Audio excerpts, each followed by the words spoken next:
Liwat nga magabalik sa Press 1 si Virgelio Hilario, 52 anyos, residente sa Barangay Rizal, Palapala 1, matapos nga naaresto sa ginpatigayon nga drug bypass operation sa City Drug Enforcement Unit sa Barangay South Baluarte Molo, Iloilo City. Pasado alas 10 ng gabi, Disyembre 28, 2023, nabaklan si Hilario sa isa ka plastic sachet sa ginapatian Shabu gamit ang 12,000 pesos nga bypass money. Dugang nga nagkuha siya nga paginakop. Ang duwa ka na type plastic sachet, 6 ka plastic sachet sa ginapatian Shabu, kagiban pa nga mga non-drug evidence. Sa interview sa K5 News FM Iloilo, kay Police Lieutenant Colonel Antonio Benitez Jr., Chief sang CDEU, ginpayag sini nga 2 ka bulan ang ilang monitoring antes ginkasang nasambit nga operasyon.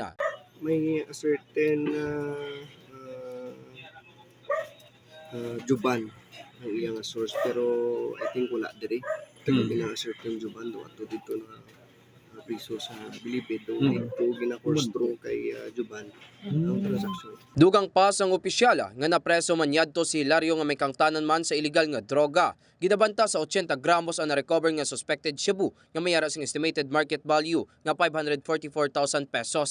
Report nga gikan sa distrito sang Molo, inisi ka K5 Eric Canizares para sa kampyon sa serbisyo publiko kag kalingawan sa kampyon nga estasyon K5 News FM.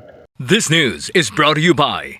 Are you experiencing body weakness? Do you have delayed wound healing? Do you feel hungry all the time? You may have diabetes. A powerful duo to help diabetic. Natural way of lowering blood sugar level. Clinica DTX 500 is a powerful duo that combines of ampalaya extract and the sugarcane extract. Clinica DTX 500 stimulates the production of insulin, enhance conversion to energy.